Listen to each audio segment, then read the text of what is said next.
20. Gem. Queens. Only queens. Only Isra.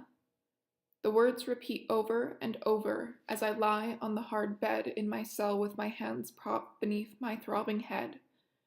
I watch the moonlight move across the ceiling and remain sleepless even though my body aches with exhaustion. The magic of Yuan might still save my people, but queens. If Isra's right, then the magic doesn't lie in the roses at all. It lies in only queens, the covenant, and the blood of the Queen of Yuan. Once I read the covenant and learn the sacred words Isra spoke of, I could take her, and I could take her and the roses. Only Isra, to be safe. We could marry according to the smooth-skin tradition. From what she's said, it seems that would be enough to join me to the magic, allow me to carry on the covenant when she's gone. If she's going to die to save a nation, why shouldn't it be mine? Haven't my people suffered enough? Isn't it time we had abundance, even at the cost of a life now and then? Better one than many. And if she's going to die, only queens. I don't want her to die. By the ancestors, please. Isra. There has to be another way. Bo. I'm sorry.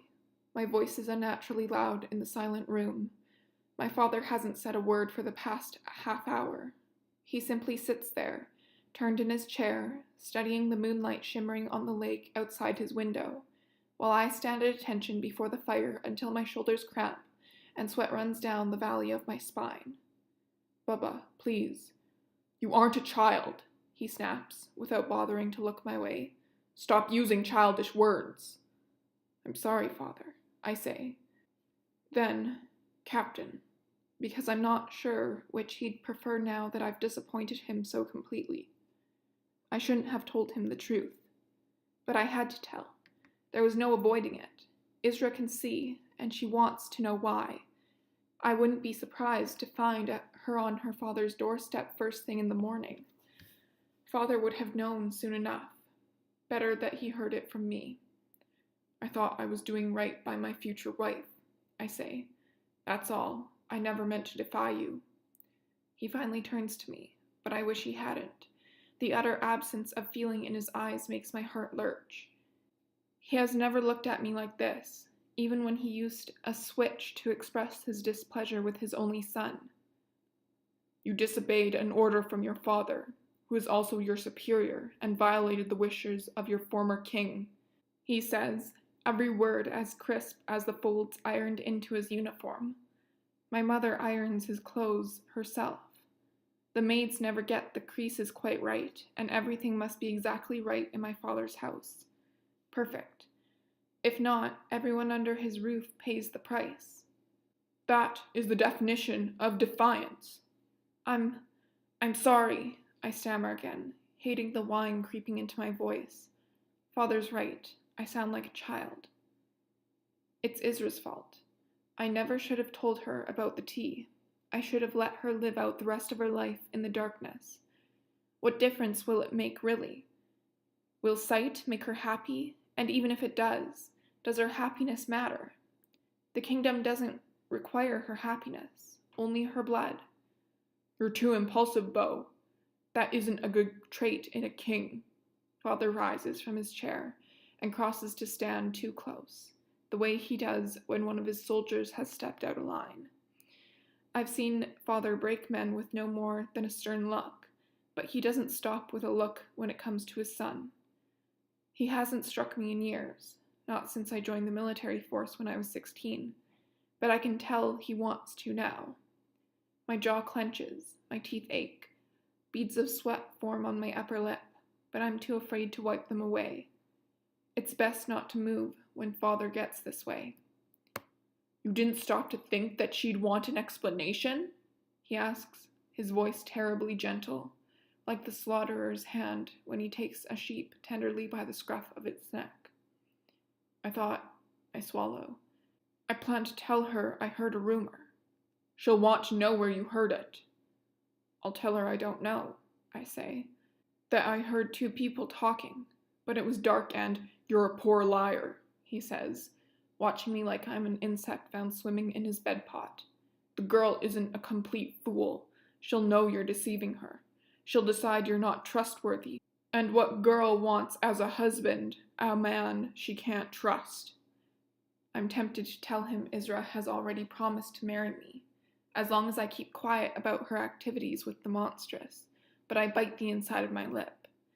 If Father finds out I disobeyed him a second time by speaking about the marriage when he expressly forbade it, and then left Isra alone with a monster, I shudder to think how he'd look at me after that. I don't want to remember what it feels like to cower at his feet. You've made this far more complicated than it needed to be, he continues, eyes so cold it makes me shiver despite the blazing fire at my back. I'm sorry. I drop my gaze, staring at the lines on either side of his mouth, just visible beneath his mustache. In the firelight, his wrinkles are more defined. He's an old man. He can't live forever, and when he's gone, I will truly be king. I'll make the decisions for the city, and they will be good ones. I'm not impulsive.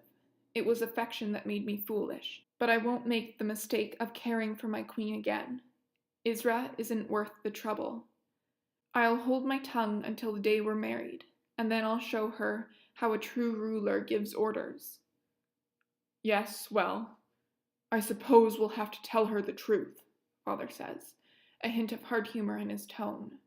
I'll tell her I place the herbs in her tea every morning, he says, bending to toss another dung patty onto the fire, though the room is already stifling. But only because her father begged me to continue doing so once he is no longer able to administer them himself. I hesitate, but I can't keep from saying, she won't believe you. Father grunts as he returns to his chair. I'll show her the official order, signed in her father's hand. He sits down with a soft groan. I imagine the pain Isra will feel when she realizes it's her own father who sentenced her to darkness. And some weak part of me wants to feel sorry for her, but I clench my jaw against it. Pity is what got me into this trouble in the first place. I can't afford pity. A king must be made of sterner stuff. And then I'll tell her the story of her poor mother, Father continues. And I'll reveal to her all the terrible sights that her father wanted to protect her from. My lips part. He wouldn't. But Father. But what? He snaps, setting my nerves on edge all over again. I'm not sure how she'll take it, I say, careful to sound suitably submissive, though I'm horrified by what he plans to do. I don't care for Isra the way I did, but this isn't right. She's been living in a dream world. If that dream is ripped away, who knows what will happen? She might go as mad as her mother. She might be the next queen to hurl herself from her balcony. If she takes her own life before we're married, she will bring about the fall of Yuan. Isra isn't completely rational as it is. It's dangerous to test her sanity this way. She truly has no idea, and she will have a very good idea by the time tomorrow is through. But you what? He asks, standing so abruptly it startles me into a step backward. You thought you'd give her eyes and not have her see? Please, I say, holding up my palms in an instinctive plea for understanding. I have a plan. We'll keep her in the noble's village. There's no reason the queen should go out into the city center or the Banished camp. She's already been presented to the people. After we're married, I can handle all the interactions with common people and you can't keep your piss in the pot, he spits. All you had to do was keep your mouth shut and wait for the kingship to be delivered into your hands, but you ruined it. You destroyed what I've sacrificed so much to ensure. What have you sacrificed? I ask, suddenly angry. You won't have to marry a woman marked for death. You won't have to watch her die. You won't have to know your children will meet the same fate if they are born female. I pull in a breath, fighting to regain control. I've never spoken like this to Father, but I've never been on the verge of sentencing my entire family to death either. I don't love Isra, but I don't hate her. I don't want her to die. I don't want my next wife or my daughters to die. The sacrifice of the queen seemed like a sad but noble act growing up. But now it is a black, twisted thing squirming its way into my life, poisoning every thought and feeling.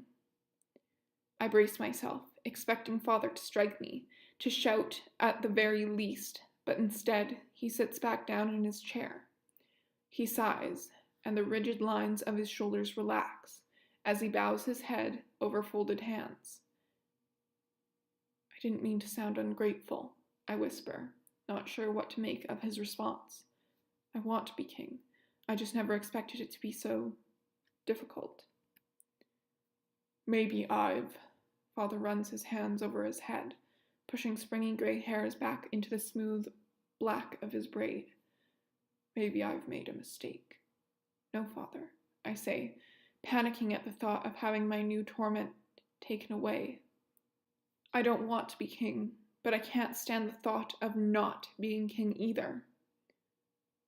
You don't make mistakes, don't I? He lifts his face. The shadows there seem darker than they did even a moment ago. I thought you were ready. I thought I was ready. But there are things. He takes a breath, and his fingers tighten on the arms of the chair. The king was planning to marry again. What? I ask, genuinely surprised. But it's been 13 years since Isra's mother died. Yes, and time has passed. The king grew increasingly certain he couldn't bear for his only daughter to meet the same fate as her mother. He planned to wed Suin, Rune Li's widow. She's only 27, and she has already borne 2 healthy children. A new heir was assured. He sighs. No official paperwork was signed, but I discussed the match with Suin on the king's orders. She was agreeable. Her husband left the family with nothing. They've been living on his sister for 2 years, but it's obvious there was no love lost between Suin and her sister-in-law. Suin was willing to lay down her life in exchange for a way out of her sister-in-law's home and a richer future for her existing children. It was only a matter of time. Father leans back, folding his hands in his lap once more. As I said, she already has children. The line of succession would have already been ensured for another generation. Her eldest is a daughter, but the girl is only 5 years old. She wouldn't have been old enough to marry until you were nearly 30, Beau. And then who knows how the political climate would have changed. The only way I could ensure your place on the throne was for the king to die before he could marry again, while I still had the power to convince the other advisors my son would be the one to marry the queen. A sour taste fills my mouth, and the floor beneath my feet goes soft as sand, leaving me nothing firm to stand on. My legs tremble, and my heart beats faster, but for a long moment I can't understand why I'm frightened. Even when my brain sorts out the meaning hidden in Father's words, I can't believe it. Surely I'm missing something. Surely. The king was killed by the Monstrous, I say, my voice as weak as my knees. It appeared that way. He stares at me straight in the eye, not flinching when he adds, but only because I made it so. I reach out to brace myself on the mantel above the fire. I don't believe you. Father ignores me and continues. The Monstrous was on the path by the lake, near the garden, where the flowers for the court tables are grown. I had planned to poison the king, but as soon as I saw the creature, I knew my moment had come. I killed the guards first, to make certain there were no witnesses. Then I killed the king, cutting him open to make it look as if the Monstrous had done it. No, I say, sounding more like a child than ever. Tears burn the back of my eyes, and sickness rises in my throat. If I hadn't skipped dinner, I know I'd be ill all over Father's finely carved fireplace. Thankfully, it was one of the creatures without our language, who couldn't reveal what I'd done. He rises slowly from his chair, looking older, wearier than I've ever seen him, and comes to stand beside me, gazing into the fire. If it had been the other one, he shrugs and slips his hands into the pockets of his pants. Not many would listen to the ravings of a monster, but there are always those who pause to consider the absurd. If they'd paused long enough, they might have found reason to believe it. Isra might have paused. Isra might have listened to the monster. Tonight she called it her friend. If she ever learns the truth, she'll have you killed, I whisper. She's not as fragile as you believe. If she finds out, she'll never find out, Father says, his strong hand coming to rest on my shoulder. Not unless you tell her. I turn to him so quickly I lose my footing and knock my shin on the marble step of the fireplace. I would never. Never. I have your loyalty then, he asks, uncertainty lurking in his eyes. Yes, I say. Of course. I'm your son. He nods stiffly. I spent my entire life serving another family. I wanted you to rule your own life, to be your own man, he says, mouth weak around the edges, the muscle in his cheek leaping. I've never seen him out of control. He has never appeared vulnerable in any way. I've imagined Father weak, and thought I'd find the sight thrilling. But this isn't thrilling. It's terrifying. A god falling from the sky, his wings on fire. I did this for you, Beau. I know, Father. I take him by the shoulders and give a firm squeeze, willing strength into both of us. I won't fail you. We'll manage Isra, together. I'll be king by springtime, and I will never forget that I owe you everything. He's quiet for a long moment, before whispering, Thank you, son. Then he smiles, really smiles, a proud smile, a grateful smile. Proud of me. Grateful to me. The sight firms up every trembling, doubting bone in my body. Great men aren't afraid to do dangerous things to tip the hand of fate in their favor. My father is a great man, and he did a brave, dangerous thing to give me a chance at a future I couldn't have had without him. I would never have asked him to kill the king, but it's done now. There's no going back. We can only go forward, and make certain we prove that the end justifies the means. I will be a great king. I will do great things for this city, and I won't let a girl who'd rather play in the dirt with a monster than devote herself to her people get in the way. Let me do it, I say, giving my father's shoulder one final squeeze before dropping my arms to my sides and standing tall, determined to show him I'm man enough to handle the queen. Let me show Isra the truth about the city tomorrow. I'll find a way to make her love me for it. I swear I will. Or hate me less. I will be the only one who's ever told her the truth. She'll have to respect me for that, at least enough to honor the promise she made tonight. All right, Father says, with a slow nod. You'll be her husband. You'll have to learn how to manage her sooner or later. Thank you, I say, the rush of being treated as my father's equal for the first time making me certain I could climb the tallest mountain in the desert if it were safe to leave the city. I'll make you proud.